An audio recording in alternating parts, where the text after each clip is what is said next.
Mate, what is with all these NRL Fantasy podcasts? They all sound the fucking same. Welcome to the echo chamber.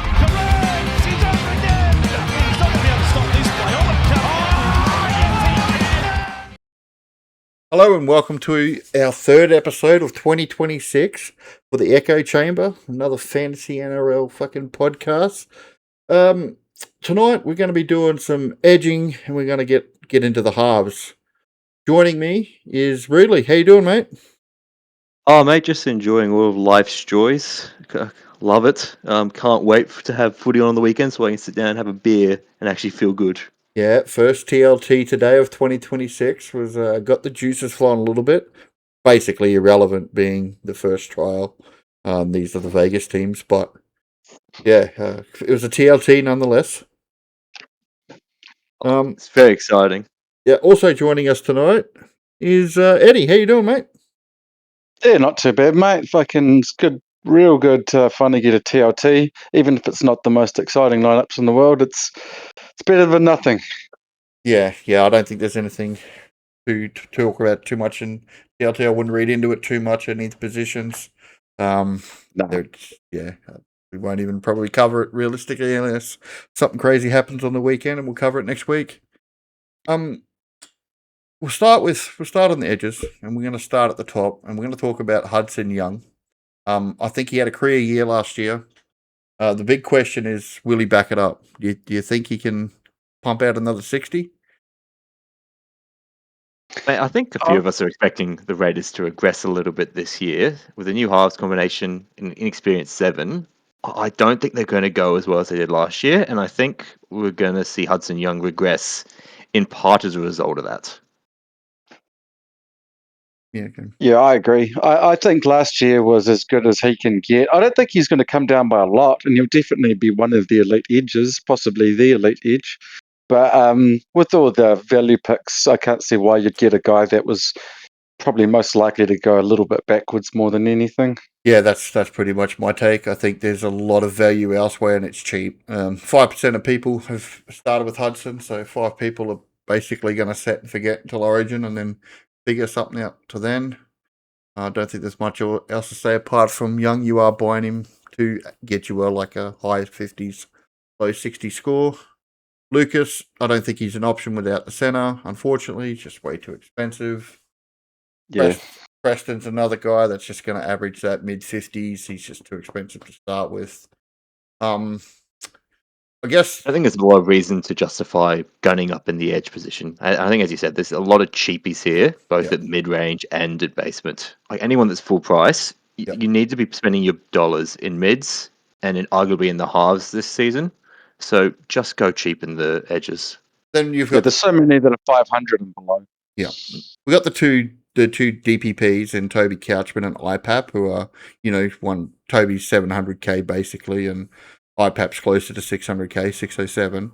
If you were looking at spending some money, at least they've got DPP and can help out in the mids, right? Yeah, I think we talked last week about how much we like Toby. I'm still a huge fan. He's in my team. We'll just cover IPAP when we get there. Yeah, well, I mean, everybody, Angus, he's a gun. He's a low 50s guy, but there's a lot of mouths to feed at that 650k mark. Is he going to pick it up, or is he going to regress a little bit, getting older? He's got the feeling of a player on the decline to me. Yep. I might be wrong, but it's how I feel. Yeah. Bo Fermor was another guy. He was at 670, but no center. He's just not worth to look at. Aikens, not at all. Aiken's probably a guy you need to see if he's named at edge, because then you've got that center duel. That could be something you could look at for the center position, but he's probably not someone you're going to play at edge. Williams, he was just a DPP player that was last year's player. Probably not someone you look at. Britton Nakora. What about Hosking? I know you just jumped over him. He always starts the year going absolutely nuts. Are you guys of the view that he's probably no longer playing 80 minutes, given Nicholson's emergence? It's kind of the year of starting with Hosking and watching him absolutely carry is kind of over. Yeah, no, I definitely don't think he's a pick. He'll occasionally get 80 and then a whole bunch of games where he doesn't get 80. I don't think it is worth noting. Yeah. Oh, you go. Right. I think it is worth noting that if he does get 80, he is always fantasy gold. But there's so much value further down the list. Like, there's so much value down the list. You can't take that punt, I don't think. I think that's a fair point, but it is something to keep in mind. If he does somehow get 80, it's definitely someone you should be turning your mind to at least, because he, again, not last year but the year before, he proved what he can do in 80 minutes. Yeah. But he never, ever, ever gets to do that for more than a little while. Yeah, that is true. Every single year without fail. So I'm just forgetting about him for now. That's fair. He's very injury prone. Always finds his way out of the spot. What was that young? Yep. What was the young edge that came through at the end of last year for the Raiders as well? Tasangi? Was that the guy that killed it towards it? He was playing in 5/8, wasn't he? And he was playing off the bench. I don't know. Was he playing I thought he was playing like centre or some shit, wasn't he? I don't know. They got that young guy. They've got Nicholson. They got plenty of mouths to feed in that position. Yeah, I don't think he gets 80. Yeah. No. I really like IPAP though. If he starts, if he's in the starting team round one, there's a pretty good chance I'll get him. I think that's the thing, right? He needs that starting edge. I think we all said last week that we'd probably blow up our teams for him if he was getting 80 minutes at the edge. Yeah, we definitely like that. The thing is, he's only just over 600k. He's a DPP player, which is getting rarer this year. And on top of that, he's a keeper that for sure doesn't play Origin. Like, that's quite a few fucking boxes ticked there. Yeah, it's really good. He just needs to roll. Because the non-Origin keepers are just so gold. Because I hate looking down at my team and just see you said like four Origin guys, and you're like, oh, cool, I could probably keep about one of those guys. So people are calling them keepers, but they're not keepers if you trade them all out in round fucking 13. That's right. Ain't that the truth? So I want to talk to you about somebody that has done keeper level scores previously. Had a down year last year. Britton Nakora. Multiple years as a 50s guy. Can he get back there? Could. The real question here is, what are the Sharks going to do this year with Billy Burns? And I'm of the view that Britton Nakora is going to get start this year at edge. The question is he going to play 80 minutes at edge? And I can't definitively say that he will, which is why I think he's actually a big avoid at the moment. Because I think Billy Burns, the way he played at the end of last year, is going to be in this team somewhere. And I think it is most likely going to be as a bench edge. I reckon they'll keep using Britton as a 80-minute player. But like, best case scenario, he jumps up to 650k. More likely, it's sort of low to mid like 620, something like that. But either way, like, at the end of the season, that's not going to be among the top keeper edges. For sure, he won't be. Yeah. I think you're right there, Eddie. I think the upside isn't worth the risk, and I think there's a real risk here. Yeah, there's a cap on him, eh? There just is. He's not a 60s guy. He's definitely a low 50s guy. So, and he's so streaky. I've had ups and downs of owning him. I've had times owning him where it's been awesome, and then times owning him where it's just been a pain in the fucking ass. Where you just get 43 every week, and yeah, he's definitely a roller coaster. Speaking of a 40s guy, Tig Wilson. Now, Jay-Z's hot on starting with him again because he knows he's going to get high 40s. Not going to be in my team this year. I'm not going with Jay-Z this year and taking that Tig Wilson road. I don't think there's too much needs to be said about that. Yeah, he's just one of those players where, like, every year it looks like, he could be a 50 guy. He could be a 50 guy, but one way or another, he just doesn't stay in the team getting 50s, and happens enough times, you sort of just write it off as just a guy that's not a keeper. That's how I feel about him. Yep. I'm happy to watch Jay-Z ride that one and hope he goes well for you, mate. Storm, Sean Bloor, 550 as well. Will he finally turn into a gun edge? Don't think so. No, I just feel like he's lacking something. I don't know what it is, but all right. So now we're going to get into the actual players you're going to be interested in. David Fifita, 500k. He is the best edge in the game when he's on. He's 51. He's cheaper than Burbo. Yep, he is 51% owned. The risk of not starting with him is crazy. Oh, you have to. It's a must-have, not because of his stats potentially, just because if he does go back to what he used to do, you will be fucked. It will be just season over round 1. Yeah, well, not round 1, but it's going to struggle to get him in. Like if he starts hot, you're going to be blowing your He'll team be the up. number 1 most traded player in round 1, in round 2, when people realize he goes big. Yeah. The question is, will he get 80 minutes? There's a real possibility he might start off the bench. Like, I think let's not rule that out. Plus, there's rumors he's got a rib injury at the moment. Saying all that, he's not left my team, and he will stay there until I see him named on the bench round 1, which I don't think will happen. Was the first name on the team sheet for me. Yeah, absolutely. Hasn't left. Everyone forgets just how good he was back when he first went to the Titans. Yeah, even if he's playing 60 minutes a game, he'll still do all right. Yep. Now Knight's Edge. The word is that McEwen, I think that's it, McEwen, he's going to get it. But there's 3 Knights. Want to talk about Lecker? Who? Halasima? Yeah, we should talk about him because he's 15% owned. He is, and he averages 47 and 70 minutes. So I did have him further down my list. I must have had it out of order. I think he's got 10 points of value there if he gets named on the edge. But once everyone's fit, where does he fit in? I just find it hard to predict his minutes. He could be a fucking 80-minute guy, or he could be a fucking 55, 60-minute guy week by week. I'm really not too sure, because I feel like he should be an 80 guy, but fucking they seem pretty willing to throw minutes at guys like Capewell and Nukore, fucking, even though they're not as good as him. But yeah, and if we do get some of these 250 guys that will, even Eddy at 285, if we get these guys, I don't think it's worth the risk of that minute gamble. No, but if you're a Warriors diehard guy and your gut says he's going to be playing 80, just fucking go for it. He's fun, that's for sure. Yeah, he's a great watch. But yeah, I just don't think you can justify it. Just given you're probably getting Dave Vigneault get 3 of the cheapies who are going to play 80 minutes. Yeah, and then you got the Knight's Edge.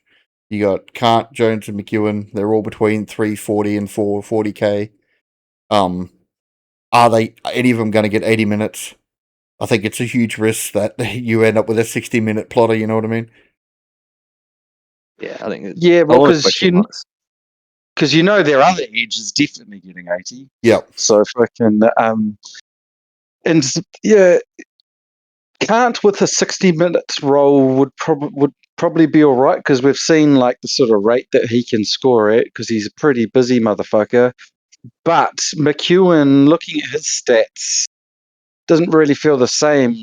He looks like he's sort of like a 40-point player if he's playing 80 minutes.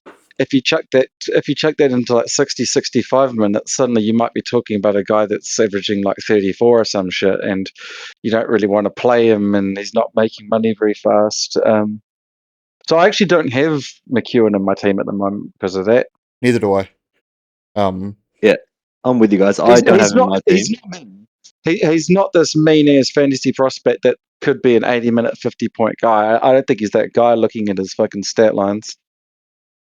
That's I think there's still real value here. Like, if I wouldn't talk anyone out of getting McEwen. I just personally think that when you're going to start with Fafita, you're probably going to go for a basement second row. Yeah. I don't think you need McEwen. I don't think I could talk anyone out of getting him. I think there is real value here if he does get 80 minutes. Yep. Whether that's going to occur is a risk, but I think there's money to be made here for sure. Yeah, I wouldn't talk anybody out of it. I just think if you get just how much Pats and like all the other guys that are touted to be starting back rowers at 250, 300k. Do you need to take that risk with McEwen? Nah, not unless it's like guys like Patson and fucking Lisiati just disappear as options. Yep. Well, in which case you'd review that for sure. Yeah, one of the cheap guys I think is going to disappear is Lukey. We're going to see him play this weekend. He has been named in this very first trial game for the Cowboys, which sort of backs my thinking that he's not going to start. he'll be a bench guy to start the season coming back from his ACL. So he's never been an 80-minute edge. So he's someone to watch, but he's not someone to start with for me, Mr. Lukey. He could pull one of those possibly get one of those 45 sort of minute rolls off the bench and still make some money, but you're guessing what minutes he's going to do. Like that might happen, and then you're away laughing, or he might fucking play 30 minutes off the bench and fucking do nothing for you. So he's probably I think he's probably one of those ones where if he's named on the bench, you're better off just not getting him. And then if he's suddenly playing 50 off the bench, you can trade out whatever guy doesn't work out for you in round 2 and grab him. He's cheap, and you'll be able to pick him up. He won't be too gone away. Yeah, there's no risk with waiting to watch Lukey, I don't think. I really don't mind Lukey. I think even if he gets between 50 and 60 minutes, he's going to make good money. I kind of like him. What if he gets 30 to 40 minutes? I think my question is, I don't think if he's playing, I don't think he'll be on the bench. I think he'll be named. Oh, well, if he starts, then yeah, for sure, get him. Yeah, I don't think he'll be on the bench. But the other thing is, I wouldn't trust the TLT round 1 for the Cowboys at all. Yeah. Given I think the season's going to start with Peyton under pressure and likely getting sacked within the first 10 rounds. I think the Cowboys team will chop and change a lot. I think Lukey may benefit or may suffer depending on how it starts from that. But I can definitely see Lukey having some real value if he just gets a small. He doesn't need the 80 minutes to make some good coin here. He's definitely one to keep an eye on, but again, there's a lot of risk here I'm seeing because of the Cowboy situation. Yeah, it's with Peyton. It's felt like for the last 2 years, fucking, he's constantly been under threat of his job. How he's still going, he could actually be on me. I thought he was gone for sure last year, but last year there was a couple, and then when it seemed like it was definitely about to be the end, suddenly they'd win a couple of games and it would quieten down again. And he was like Adam O'Brien. Adam O'Brien for the last couple of years kept going where it looked like he was gone for sure. Yeah. And then the Knights would go on an absolute tear and almost break into the 8. It was just wild. Cowboys I don't know how they've kept Peyton as long as they have. Motherfucker's got 9 lives like a cat. he's got nudes of the board, mate. That's what he's got. I think Cowboys are going to really struggle this year, and you do exactly what you said. Chop change. Lukey's not going to start. I think he will start off the bench because he has done that previously. Yep. We just move on to the starting. They were playing $10 for Cowboys to finish last. Yeah, I got in on that action. You're gonna get good money for that. Yeah, well done. The study, Storm. I expect a 70-minute edge and a 40 score. That sounds about right. Start there. Yep. That sounds about right. And obviously at 285, you do that. He's in my team. He's 40% owned, which is about right. He's actually my second starting edge. So he's next to Peter. Yeah. He's 38. Yep. He's right up there. Yep. I've got him in mind to change, but still scoring player. Yep. Next, I think we just say if he's named there round 1, you pick him, you start him, you play him, you're happy. You're happy to put him in your starting team. I think, you take a 40. The only thing I add is if Lasati is not starting edge, I have money that it will be Howarth starting edge, at which point you then buy Howarth because for the centre spot. Yeah, not for your edge, for centre. Yep. We'll cover that in the centre pod. You and Beluga have been talking about that all fucking preseason. Oh, mate, let a man believe. Let a man believe. Talk about edging. His whole belief is just based on his absolute desire that Lomax will be at the Storm this year. Yeah, that's the only thing he's basing it on. Fucking hell. In fairness, it makes a lot of sense because Howarth was originally and has always been an edge prior to last year, which is just weird that they've now manifested him into a centre just to fit what their team needed last year. Jackson Purdue was a halfback and now he played centre. They just fit players into teams, don't they? Yeah. If they're a good player, they try to find spot for him. Oh, well, let's worry about that one if it actually happens. That's right. Josh Patson. 250k. There is an edge up for grabs at the Bulldogs. No, you mean the Titans? Titans, sorry. Simple as that. Bulldogs. Yeah, if he starts, all the rumour is Josh Hannay is going to bring in Patson to start. Yep. If he's a start, he's a lock in your team. Just get him. Any idiot can score 40 in 80 minutes. Yeah, and I think it's going to be a lot like the Fafita thing. If you don't take him, you're risking way too much. You're better off starting with him, and then at least you're in the same position as everybody else. Yeah, totally. The last person I want to talk about is Mr. Couchman, Ryan Couchman. Yeah. And I think if he's even named on the bench, you probably just want to put him in your team. Yeah. Depends how many cheapies we get, but if I'd be quite happy to use fucking sort of my last emergency spot to slot him in and just see what happens. Because I think as long as he gets like a good 35 minutes off the bench, I think he'll do all right. He's touted to be the better of the two Couchmans. Like he was the one that got the shot first. So anyway, and I think it's pretty obvious that looking towards the future, they're planning on building their forward pack around the Couchman brothers, Hamish Stewart, and what's his name, Egan? Dylan. Yeah, mate, I got to say, the Dragons' young forwards are actually fucking great. I'm jealous as a Sharks fan, and I think our forward pack's good. But man, the Dragons will be a real threat in a couple of years with that pack. They'll have those guys to do all the work. They just need to get they're just going to have to find some young big bopper to go along with them, because none of them are like big blockbusting guys. But those cunts are going to do a lot of fucking work for that team, man.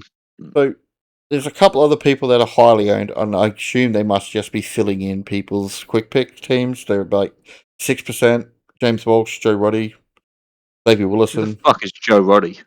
He just sounds like auto pick chumps. Yeah, he played one game last year and got a 60, so his average is like 60. He's a Canberra Edgeman. Where the fuck is he going to get a spot in he's that not, Canberra but pack? I'm just saying, don't worry about them players that are at that round. They just nothing. What up, Lordy? How's it going, fellas? Hey, Lordy, how are you, mate? Going well. Sorry to be late. It's only early here in Australia. Yeah, that's right. We've only just finished the edges, mate. We've still got all of the halves to go. We're absolutely perfect. Keen as. About to pop off on the halves now, to be perfectly honest, unless there's some hot take on an edge you want to say, Lordy. No, as long as you discussed my good friend Isaiah Papley, you're good to go. Yeah, we did. I discussed them. Yep. We gave good absolutely big ups perfect. to him, Let's get into the halves. All right, halves. Cleary, 25% owned, 4th in the list, 900k. He will be a captain option most of the weeks.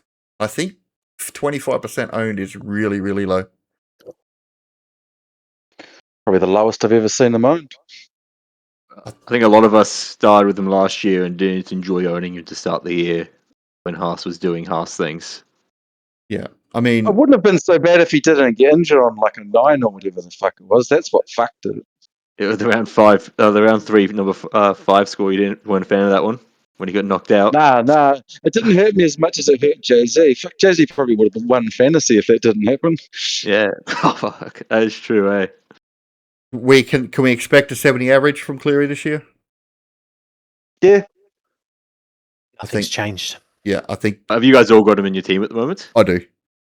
Yeah, there's been times where I had Moses instead of him, but he's been firmly locked in at my team at the moment.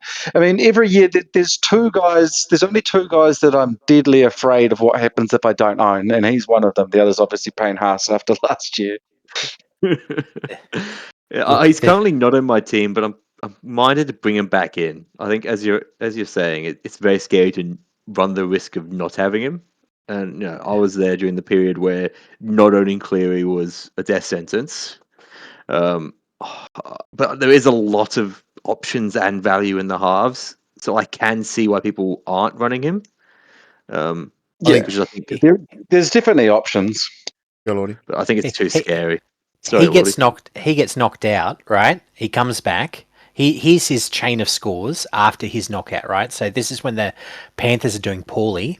71, a 53 against the Dolphins. It wasn't the best, but 93, 56, 97, 75, 73, 64. Now, this is in the losing teams, right? And he also is one of the few guys in the halves who, is likely to crack a century during the season. Like, I think he's done it at least once since, 20? I can guarantee unless he gets fucking injured early on, he will crack probably multiple centuries. Yep, I've got him, and I think he does it all the time. Criminal. I think 25% is criminal for Cleary, and that's a bit disrespectful. I think that should be closer to 50. Like what? Yeah, I don't know. I guess we'll move on to ICAT. I think we're all in agreement. Cleary's a great option. You should probably have him. ICAT, he's 10% owned, so a lot of people must be just running off last year's form. He's 700k. I don't think there's any value there, and I think there's a lot better options. Yeah, I've seen him floating around a few people's teams in screenshots. I mean, he's great, but he had his big breakout last year, and he's not like adding in goal kicking or anything like that. I just think he's full price, and I don't know why you'd want a full price half that's not Nathan Cleary. Correct. I take Nico over him. You take Nico over him. Fuck, I take Nico. I take Nico twice. So goal kicking, like it's and the ability to score tries. Like he's a base man. Zakato is a very good player. Get a lot of try assists. I just think that he doesn't necessarily have that big boom game in him. Like I'm just looking through his previous scores from last year. There's a couple into the 70s, but there's also a few in the 40s. So it's not quite got that ceiling necessarily that some of those top guys have. When he was 500k, he was a great buy. So that was it, right? He was the second highest scoring. Yeah, if he was like if he was like 650, I'd be more interested. Yeah. I think he's just 50k too expensive. Are you interested in Nico Hines, Lordy? Because you just mentioned him. Look, in a different year, I think he would be of some value here. I think that you can buy a very similar player in Mitchell Moses, however, for like 110 grand less. So Mitch Moses is obviously the third person on my list. He's 33% owned. He's 589k, which is a 44. He should be a low to mid 50s guy. Does he get goal kicking back? I think he does. 33% owned is probably about right. He's a great option. I don't reckon he's going to go to mid 50s. He's done it a little bit before, but more often than not, he ends up sort of being more of a low 50s guy. And I do wonder, he's getting his goal kicking back, but I do wonder what the effect Peasant will be instead of Brown, because I think from a fantasy perspective, Brown was like the perfect partner for him. Just this running half that fucking was happy to let him do everything. Like Peasant's a different sort of half to that. Like Peasant does a bit of fucking playmaking and a bit of kicking. Yeah. And Moses is just so streaky. Like I don't know if it's going to be the slam dunk everyone thinks it's going to be. I don't think he's going to go up and jump up to like 730k or anything like that. He'll probably make his way up towards 700k at one point, but it'll probably his value is probably going to dance around through the 600s the whole time. And I think it might just be a little bit less value than people are hoping, and it's going to be more like a 51, 52 sort of thing. Would there be a case for him? Potentially, he's got the round 8 bye. Is that you possibly hold for the first 8 weeks, trade him out as we head in towards that origin period? If you were so inclined to go get him, if you weren't running a Cleary, you could, but I don't know that he'll make enough money to make it worth bothering to do that. If he wasn't an Origin guy, I'd be way more interested because just the fact that I don't think he's certainly not going to be worth holding for Origin. Yeah, I think that after the Melbourne game, they do play the Tigers twice and the Dragons once before that round 8 bye. So I think there might be some points from there, and Manly too. So he might be able to get some points in, but I do get where you're at. And I think, yeah, go mate.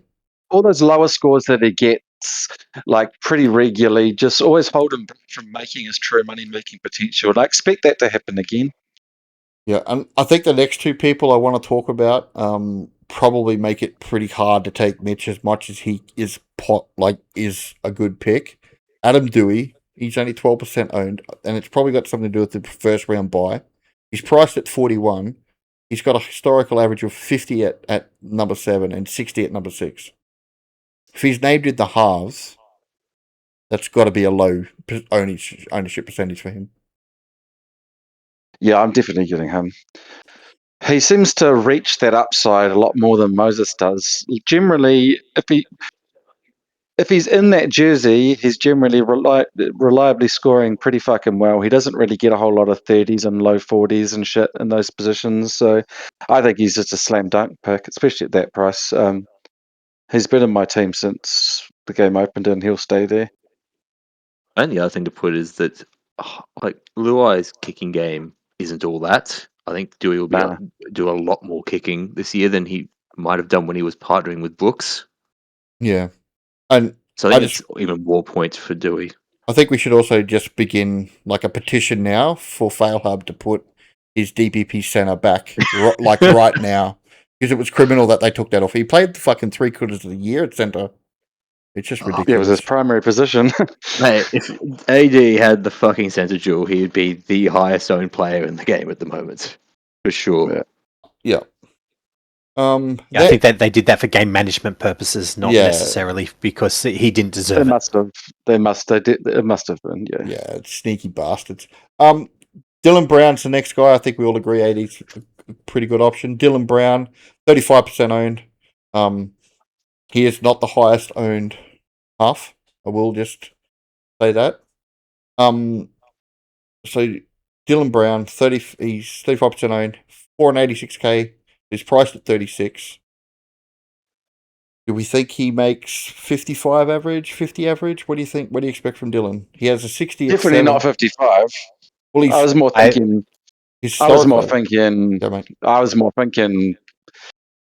47, 48. Yeah, I think he's going to be mid 50s. If you look at his time in halfback, he's averaging 60. And the thing to note is that he's going to be partnering with Fletcher Sharp, who isn't exactly a big kicker. All the base stats are really going to come Dylan Brown's way. He just tackles his ass off nonetheless. Like, I'm really keen on Dylan Brown this season. Really keen. I think even if he's got a lot of upside. Yeah, and even at 47, 48, like that's enough. It is. And you're right. The basement price we expect him to get to is enough to take the punt on Dylan Brown, which is why he's at 35%. He's going to be the Knights' #1 playmaker. What are they paying him, $1 million a year or something stupid? So 0.3. Yeah, like he has got to deliver this year. I've actually brought Dylan Brown in over Mitch Moses after I did my research. Absolutely. After I did my research on this, so really quick question: how much is Nathan Cleary worth if Dylan Brown is worth 1.3? Yeah, 5 million. and the rest. Mate, the Knights are in dire straits. I don't know what the fuck they're doing. I feel bad for poor Holbrook joining in after they've just signed Dylan Brown for 1.3 for 10 years. Yeah, this is going to be like the Taumalolo contract for sure. Yeah, mate. The contract has at least ups to it. Halves at least they have that potential. Like that they have a longer lifespan. His body's not going to break down 5 years into the contract, or potentially. Actually, with Dylan Brown, he doesn't have any fucking ACLs. He's got no knees. I'd say sevens tend to age better than running halves like him, like guys like Cleary, DCE, those sort of players. But not everyone's a Cody Walker that can be a fucking running player past 35. I watch an old, off topic. I watched an old finals game because I've been doing the finals games on KO, and it was like 13 years ago, and fucking Walker's running around. I'm like, holy fuck, that bloke's old. We'll move on down to Jackson Purdy. Very similar price to Dylan Brown, amazingly. I'm not inspired by Jackson. I know he's got the center duel, and it's probably someone we're going to talk about when we come to center, but he's not a half to be considered, I don't think. Not in the halves, but as a center, we've got a lack of those at the moment. He's not necessarily the worst choice out there. So he's not a good one. We'll talk about him in the centers, yeah, fair enough. So I guess just talk about him there as a half. You wouldn't start him. No, nowhere near it. Yeah, no. And next on the list is going to be Atkinson. He's 5% owned. I think FailHub fucking with his price. It's really made him not the option that he could have been. Yeah. Yeah, it's a hard pass for me. Yeah, he only averaged 39 at the Sharks. So. And there's only so many Dragons that you want. If you've got Couchman, if you've got possibly Ryan Couchman as well, you've got Farley. You just might have too many. Don't forget Hamish Stewart, the G. Yes, 100%. And I wasn't super excited at him when I thought he was going to be 400. I was like, oh yeah, probably, but at 450s, no. I'm with you, Eddie. Like, even at 400k, I think there was real concerns because he's sharing it with Flanagan, who is renowned for taking up a lot of the kick meters, even at 6. I think Atkinson will be a really good signing for the Dragons, and he'll be a great player and exactly what they need. I just don't think it's going to come across the fantasy too well. That's fair. Do you know who I'd possibly take over him? Like, just as a thought here, Sandon Smith I take before Atkinson if he's playing at 9. All right, so let's explain that one. Yeah, talk to me. Okay, he's priced at 34. He's got a bit of a kick in him at 439 if he's playing at hooker, and Crosland is at 13. There's really not much backup there, so he'll be playing decent minutes, and he'll basically be a base tackle monkey with upside for potential for kicking and or a bit of running or playmaking. I'm not saying he's the guy that's in your team, but if you're starting at 9 with that duel, it's not the worst shout in the world. So I take him over Hayward. just to cut in here. I actually don't hate that. I don't hate that at all. I'd be surprised if they do run that way, but I respect it. I will say, don't read anything into this week's TLT, but he was named at 7 this week. Yeah, it's where Brown. I want to see. We really won't get a look until Vegas, will we? Yeah. But the fact that Brown's not there, I reckon they'll shift Sandon. I reckon it'll be Sandon possibly at 9 or at 14. If he's at 14, he's a waste of time. Yeah, that's what I was about to say. Like Tyson Gamble's playing that 14 role in this team. Probably see Sandon fall into that. So yeah, he's definitely not worth it for me. And looking at what the Knights have done with their halves in the last fucking few years, seeing him at 7 sometimes, at 14 sometimes, playing reserve grade sometimes, any combination of those, like the same week. Like I find it hard to imagine him playing 9 every game for ages. Like, yeah, he can play all them. He can play all them positions the same week too. We'll move on to Jonah Pezzett. He's 13% owned. He's 400k. I don't think he's as good an option as Ethan Sanders at 50k cheaper. He's played next to a dominant as fuck 7. Yeah. Yep. Whereas Sanders is going to be probably the kicker because as good as what was that young fella's? Ethan Strange. Ethan Strange is. I don't think he's got the best kicking game on him. So we'll probably see Sanders come in and take that role, that Fogarty role. What do you expect? Strange is sort of like a Dylan Brown sort of player, if I can. And Moses took everything when it was that combo, and I think it might be similar to that between Sanders and Strange. Obviously, Sanders isn't as good as Moses, but I expect he'll get majority kicking and all that. Ethan Sanders is currently the highest owned half in the game. He's not quite the next big thing, but he's pretty decent. From everything that they've said over at the Eels, they were sad to lose him, but they understood why. And then they were still in Brown sucked in. Can he get to a 40, or you think high 30s? I could see a 38 to 40 sort of thing, yeah. Yeah, so there's probably about which is plenty. 14 points of value there. With goal kicking? Yeah. Really goal kick. Can you run him as your third backup half? Or do you want? I'd feel a lot better with him as the fourth, though. Yeah, I'd be running him on that emergency sort of area. I've got him sort of around 18th man, 17th man sort of area. You'd be happy with him being? Yep. I've got about 18th man, I think. Yeah. If you had some combination, just say for whatever reason, for money aspects, you had to run Cleary, Brown, and Sanders, or Dewey in there somewhere, and you had to cut one of them. Maybe you don't want Cleary, and so you're running. You had Dewey as your primary half. You could get away with it. Yeah, so that means you'd be playing Sanders round 1. That's basically my question. Is if you're going to run Dewey, Brown, and Sanders, you could play Sanders round 1 for a round. You just check the trials, right? Yeah.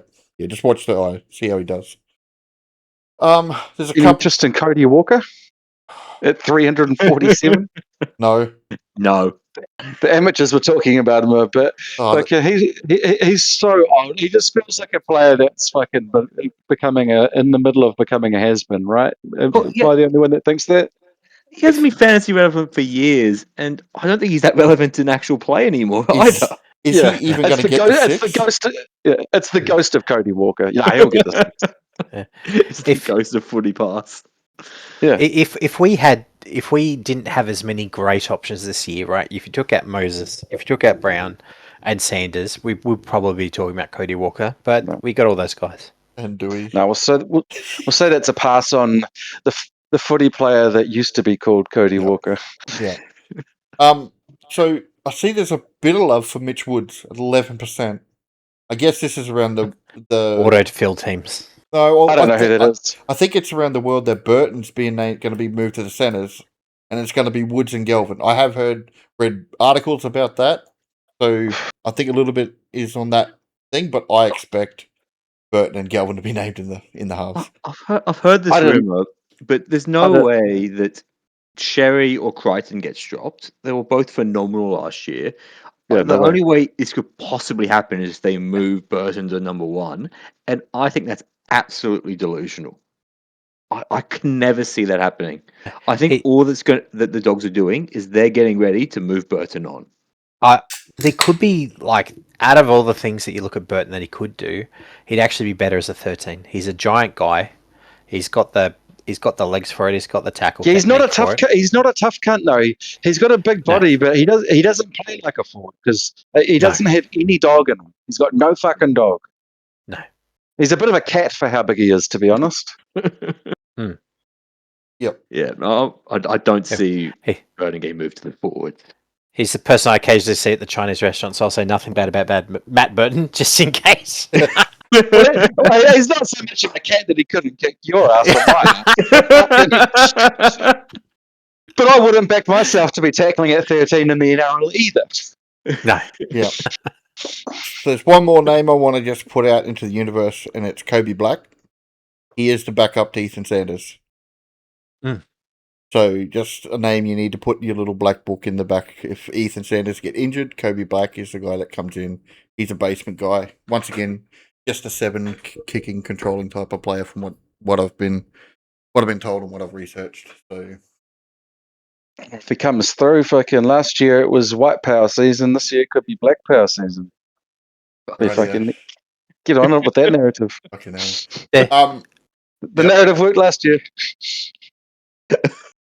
There were two guys that have been sort of bandied about a little bit, like sort of no major ownership, but was of some interest. Tom Dearden, like especially with Purdue as a Halves partner, he might do more. I'm not thrilled at 628k. I feel like I take Moses before him, but I know a few people have been jumping on Dearden. Any interest? No, I think that's all from Mark Jessup fucking drumming up interest in him though. But I can't. He wants someone to come to a Cowboys game. It's a wild punt at that price. Like, fuck that. Yeah, Cowboys game. I don't see Dearden suddenly jumping up to be a 55-point average over the course of a season. Last year, 50 was his highest. Like that was a career year last for him. Like he goes through little periods of looking like a guy that could average 55, but that's sort of like Moses. Like you get those good periods, but then there's always going to be periods that are not so good as well. He's also got. And he plays Origin. 3 scores under 30. Yeah, and he's Origin. I couldn't endorse that at all. No way. What was the other name? The other guy was Tanner Boyd, priced at 37, averages high 40s in the halves. Because he's the half to start the year. He averaged 46 how long last year. Be up for? Round 10. Shit, so enough. That long. Apparently he's pretty. Like I don't want to say he's pretty cooked, but he's not doing great. He's so boring. Goal kicking? Yeah. Who else can goal kick in that team? I don't think he'll be goal kicker. I can see worse, but man, Tanner Boyd is not an inspiring choice. You take Mitch Moses, wouldn't you? I think you would. Well, for the 50k more it is. Yeah. Definitely take Dewey for 50k more. Yeah, I think Dewey and Brown are just better options. He's been priced down by quite a lot. 1, 2, 3, 4, 5, 6, 7, 8. So for no reason, so he played 8 games last year. All of them are halfback and averaged 46, and they've priced him at like 37. Yeah, they've literally priced in a price increase for Tanner Boyd.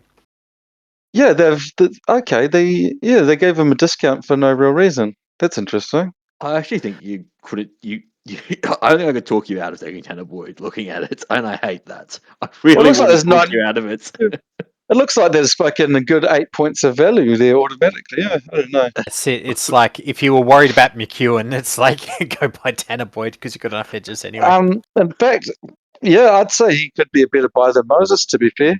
Yeah. He doesn't play Origin either. He's definitely jumped up in front of Moses for me. I think Tanner Boyd not playing Origin is an issue given the Metcalf back by then. He's only got about a 10-game runway. That's the only downside. So if he takes an early knock, that's the end of it. Like, you know what I mean? Yeah. Like the run's over. But what is Warriors draw like? Start the year. The Warriors draw is Canberra, Manly, Roosters, Tigers, round 5 bye. Okay, it gets pretty ugly. Round 6, Melbourne. Round 7, Broncos. Yeah, you've lost me, mate. You've lost me on this But one. then, look at this run. The sweet run. Newcastle, Cowboys, St. George, Dolphins. So you might make some real money there. Metcalf could also be back. In a year where I didn't have so many half options, I'd probably be tempted to go for that. But I mean, Adam Dewey's 50k more. Fucking Sanders is 150k less. Like Brown is less. That's so I just don't see how. I just don't see like how he would fit into someone's squad. If he somehow had that hooker dual player, that's where I think I'd have him in my team straight away. Yep. He'd be in everyone's team. I couldn't bring myself to go Tanner Boyd as an alternative to Cleary. Like that's fucking wild. Like I don't know. When you put it like that, I could be tempted. Because he's a shit watch. Watch him get a triple round one. Even when I've owned him and he's been making money and doing all right, like I do find myself sitting there going, "Fuck, I love watching Tanner Boyd play for me." What was that game last season where was it against the Knights where Tanner Boyd missed 3 field goals? And it only came down because Luca Hamilton scored a long-range try to win the game. Oh, that's right. That was ugly. It was an epic try, but it was a real tin-ass fluke that we didn't really deserve to get away with. Tanner Boyd fucking bombed 3 field goal attempts. That's what it will be like having him for 10 rounds. I guarantee it.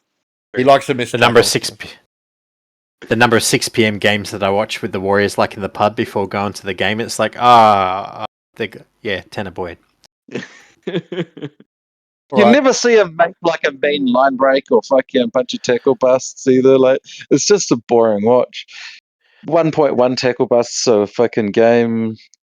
Is it 0.1 line breaks? So yeah, he's not an exciting watch. Yeah, he got 0.6 line breaks assists, and they all came in the last 2 games of the season. 5 in the last 2 games. No. Yeah, he's not exciting. Good shout though. Someone to think about. You're a pod guy. You like your pods. There's a pod for you. But yeah, I reckon there's a good case to be made that he'll make more money than Moses will. Yep.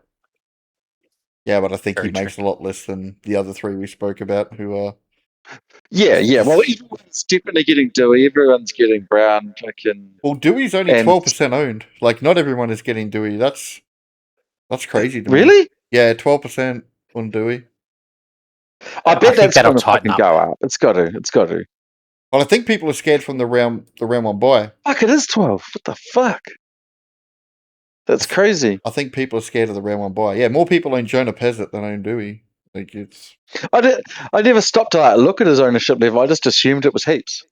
Yep. And we're not all interested in Luke Brooks, 437k. It's a no from me, dog. I think on that.